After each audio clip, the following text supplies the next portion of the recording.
Olá, colegas! Hoje, no último dia de palestras do 15º Congresso Brasileiro de Direito e Teoria do Estado, 10º Seminário Internacional de Direitos Humanos, com imenso prazer o Fadiza Play recebe a doutora Valdete Severo, que é doutora em Direito do Trabalho pela USP e também juíza do trabalho.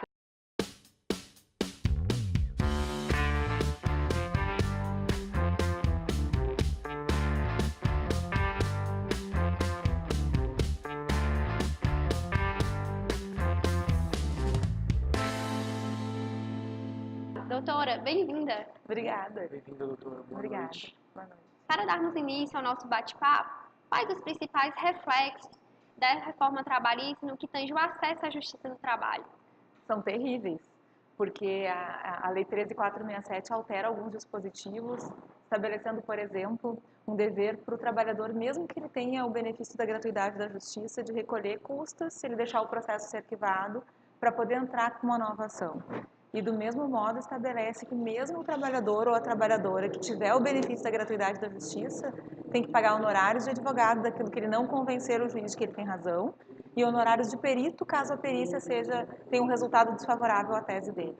Ou seja, um óbice ao trabalhador acessar a justiça. Isso inclusive tem causado a diminuição do número de demandas trabalhistas, não por serem demandas temerárias, mas porque as pessoas estão com medo de ingressar na Justiça do Trabalho e de sair devendo, porque a reforma cria uma situação tão esdrúxula que se o trabalhador, por exemplo, prova que não recebeu horas extras, mas não prova que tinha insalubridade no ambiente de trabalho dele, por exemplo, ele vai receber do Estado o reconhecimento do direito às horas extras, só que ele vai ter que pegar esse valor desse direito para pagar o perito e para pagar os honorários do advogado em relação ao pedido de insalubridade que ele não conseguiu provar em juízo. Mesmo sendo beneficiário da justiça Mesmo gratuita. sendo beneficiário, ou seja, a situação ficou pior na Justiça do Trabalho do que é lá na Justiça Comum, onde se o cidadão que vai até a Justiça tem o benefício da gratuidade, ele não tem que pagar nada. E na Justiça do Trabalho, mesmo tendo esse benefício, ele é onerado.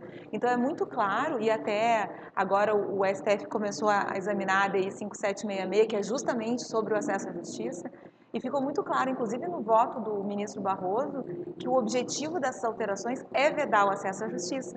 Porque no voto dele ele fala em demanda temerária, em um número muito expressivo de ações. Então, mostra, isso já aparecia no relatório do Rogério Marinho também, na Câmara dos Deputados, que essas alterações não foram feitas para tentar equilibrar o processo ou por entender que é justo que o advogado receba honorários. Não, foi feita para tentar evitar que se ingressem com demandas na Justiça do Trabalho. Mesmo aquelas demandas às quais a pessoa faz injúria. Exatamente, até porque o objetivo final da reforma, e a gente sabe disso, é extinguir a Justiça do Trabalho. Então, como é que a gente mata, né, toda uma estrutura de poder judiciário? Diminuindo o número de demandas, porque se os advogados e os trabalhadores seguirem como já estão hoje, com medo de ajuizar demandas, porque tem medo de sair devendo ainda do Poder Judiciário Trabalhista, mesmo quando beneficiários da gratuidade, daqui a um tempo nós vamos ter um número muito reduzido de ações. E aí não vai se justificar mais uma estrutura como é a da Justiça do E Trabalho. pode ser, se não houver mudanças, que a justiça comum avoque a competência trabalhista. Ou a comum ou a federal, mas na realidade, assim, nenhuma das duas tem condições de absorver toda a estrutura da Justiça do Trabalho, que é uma justiça que, a partir especialmente da metade da década de 90 para cá, adquiriu, se transformou numa justiça grande mesmo, com uma estrutura muito boa, para dar conta dessa demanda que existe de trabalhadores e trabalhadoras que têm os direitos desrespeitados. A grande assim, perversidade da reforma é que ela lida com isso como se a ação trabalhista fosse, em regra, temerária, como se não houvesse descumprimento de direitos no Brasil. O trabalhador vai à justiça porque ele quer fazer uma loteria, não porque ele deixou de receber horas extras, porque ele deixou de receber adicional de insalubridade. E isso é uma inversão. Eu faço audiência, por exemplo, pelo menos 4 sessões por semana e, assim, o que eu enxergo, os meus colegas também, é que a maioria absoluta das ações trabalhistas versam rescisão não paga. Quer dizer, são pessoas que foram mandadas embora sem receber saldo de salário. A maioria absoluta. Ou discutem jornada. Então, e se nós pegarmos, por exemplo, Justiça em Números do CNJ, também vamos ver que a maioria das ações são procedentes ou parcialmente procedentes. Ou seja, há lesão a direitos, tem direitos que são desrespeitados e por isso os trabalhadores e trabalhadoras ajuizam ações trabalhistas. E com a reforma, se a reforma for aplicada, porque em realidade ela tem vícios, inclusive de forma, do modo como foi aprovada, Mas se os juízes aplicarem a reforma, eles vão estar afastando esses trabalhadores que foram lesados da possibilidade de discutir em juízo os seus direitos. E isso é muito grave, porque o que vai acontecer e já está acontecendo no próprio ambiente de trabalho? O trabalhador sabe que se ele for à justiça, ele corre um risco muito grande, inclusive de sair devendo. Então ele vai aceitar qualquer tipo de abuso, qualquer situação, trabalho em horas extras sem receber, qualquer coisa, porque ele não vai querer perder o emprego numa realidade em que já tem mais de 14 milhões de desempregados no Brasil, sabendo que se ele reclamar e perder o emprego, for para a Justiça do Trabalho para discutir isso, ainda pode, né, ainda corre esse risco grave de sair de lá devendo. Porque vejam só, o trabalhador não tem acesso aos documentos do processo.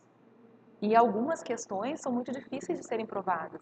Aquelas que não têm relação com o documento, como assédio, por exemplo, no ambiente de trabalho, vínculo de emprego. Vocês imaginem um trabalhador... E o ônus da prova com essa reforma trabalhista recai única e exclusivamente em uma análise superficial sobre o trabalhador. Na realidade, se analisar, a redação do 818 ficou agora mais ou menos uma cópia do 373 do CPC. E não muda muito a lógica do ônus de prova. Mas tu imagina um trabalhador que é contratado e não tem a carteira assinada. Não tem documento, não tem nada que não a palavra dele e a dos colegas dele. Ou seja, o que já era mais difícil... Ficou muito mais difícil. Aí ele vai ajuizar uma ação trabalhista, vai levar as testemunhas dele. Mas se o juiz não se convencer e entender que não tem vínculo, ele vai sair de lá devendo para aquele patrão que o contratou sem respeitar os direitos mínimos que estão na Constituição. Doutora, você poderia citar para a gente alguns das principais mudanças? São muitas, né? Foram mais de 200 artigos alterados na CLT. Mas dá para mencionar assim, na parte do processo, a pior das mudanças é essa. É a vedação de acesso à justiça, com essa fixação de honorários de sucumbência, honorários de perito, mesmo para quem tem a gratuidade. Tem outras questões graves ali, como dizer, por exemplo, que o juiz tem que receber a defesa e os documentos, mesmo que a empresa não esteja na audiência. Várias questões, todas as alterações, assim, sempre beneficiando a empresa em detrimento do trabalhador.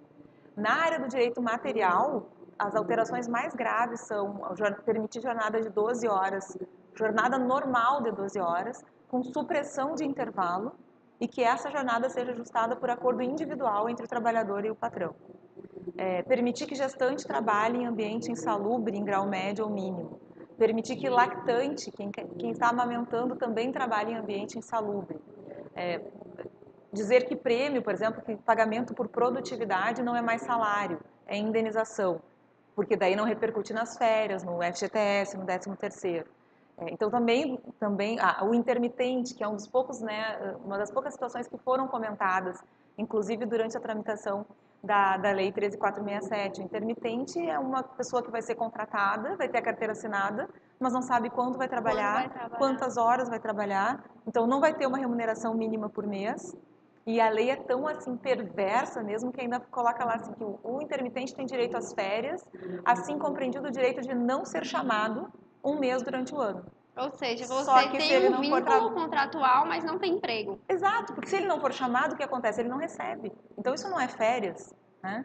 E ainda tem alterações graves no âmbito do direito coletivo, com a supressão do imposto sindical, que também é uma das poucas coisas que foi comentado durante a tramitação do projeto, que seria boa, né, essa supressão se nós tivéssemos uma outra realidade de liberdade sindical efetiva no Brasil, e nós não temos, uma tentativa de afastar o sindicato, né, o tal do negociado sobre o legislado, que é bem interessante, porque na realidade é a lei que diz o que e como deve ser negociado. Então não é que a negociação esteja prevalecendo sobre a lei, porque senão a lei não precisava dizer, né? Bastava dizer, olha, os sindicatos têm liberdade, negociem, está tudo certo. Não, a lei diz, negocia o intervalo para 30 minutos, negocia, ou seja, é a lei que está determinando o que pode e o que não pode ser negociado.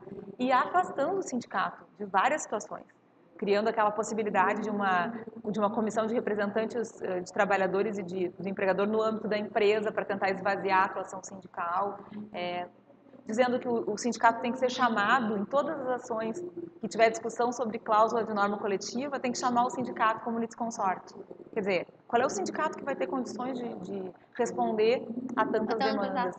Então... Enfim, como você já falou, as mudanças foram muitas e o assunto acaba que ele tem muita coisa a ser discutida ainda. Muita. E como o tempinho nosso é curto, né?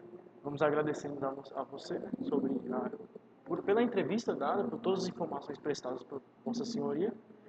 E uma boa noite. Obrigada. Doutora Valdete, infelizmente, como o Andrei falou, nosso tempo é curto. Gostaríamos muito que você voltasse novamente para discutir, inclusive, sobre qual foi o impacto dessas reformas nos princípios do processo trabalhista e da justiça do trabalho como um todo. É um prazer imenso falar com alguém que entende tanto sobre o tema. Estamos muito felizes com a sua presença. Volte novamente. Obrigada. Estou à disposição para a gente conversar mais sobre isso em outra oportunidade. Obrigada. Obrigado.